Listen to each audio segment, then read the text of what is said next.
ನನ್ನ ಯಾರ ಬಂದು ನೀ ಹೆಂಗದಿ ಲೈಫ್ ಒಳಗೆ ಅಂತ ಕೇಳಿದ್ರೆ ನಾ ಏನು ಹೇಳ್ತೀನಿ ಅಂತಂದ್ರೆ ನನ್ನಷ್ಟು ಖುಷಿಯಾಗೆ ಯಾರೂ ಇಲ್ಲ, ನನ್ನಷ್ಟು ಹೆಲ್ತಿಯಾಗೆ ಯಾರೂ ಇಲ್ಲ, ನನ್ನಷ್ಟು ನೆಮ್ಮದಿಯಾಗೆ ಯಾರೂ ಇಲ್ಲ, ನನಗಿರೋಷ್ಟು ಫ್ರೀಡಮ್ ಯಾರಿಗೂ ಇಲ್ಲ ಅಂತಲೇ ನಾನು ಹೇಳ್ತೀನಿ. ಯಾಕೆ ಈ ಮಾತು ಹೇಳ್ತೀನಿ ಅಂತಂದ್ರೆ ಫಸ್ಟ್ ನನ್ನ ಕಡೆ ಒಂದು ಒಳ್ಳೆ ಮೈಂಡ್ಸೆಟ್ ಐತಿ, ಸೆಕೆಂಡ್ ಒಳ್ಳೆ ಹೆಲ್ತ್ ಐತಿ, ಮೂರನೇದ್ದು ಕ್ಲಿಯರ್ ಥಿಂಕಿಂಗ್ ಮತ್ತು ಪ್ರಾಕ್ಟಿಕಲ್ ಥಿಂಕಿಂಗ್ ಕೆಪಾಸಿಟಿ ಐತಿ, ನಾಲ್ಕನೇದ್ದು ಇನ್ನೊಬ್ರು ಏನು ಅನ್ಕೋತಾರೆ, ಅವ್ರು ನನ್ನ ಬಗ್ಗೆ ಏನು ಥಿಂಕ್ ಮಾಡ್ತಾರೆ ಇವೆಲ್ಲ ನಾನು ಯೋಚನೆ ಮಾಡೋಂಗಿಲ್ಲ, ಯಾಕಂದರೆ ನಾನು ನನಗೋಸ್ಕರ ಬದುಕಾತೀನಿ. ಐದನೇದ್ದು ಯಾವುದಕ್ಕೂ ಇದಿರ್ಲಾರ್ದಂಥ ಕೆಪಾಸಿಟಿ ಐತಿ.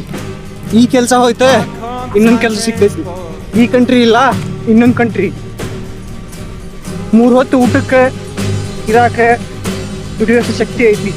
ಇಲ್ಲೇ ಯಾವುದು ಶಾಶ್ವತ ಅಲ್ಲ, ಜನ ಬರ್ತಾರೆ ಹೋಗ್ತಾರೆ, ರೊಕ್ಕ ಬರ್ತೈತಿ ಹೋಗ್ತೈತಿ, ಸುಖ ನೆಮ್ಮದಿ ಕಷ್ಟ ಎಲ್ಲ ಇರ್ತಾವೆ. ಶಾಶ್ವತ ಅನ್ನೋದಂದ್ರೆ ಈ ಪ್ರೆಸೆಂಟ್ ಟೈಮ್,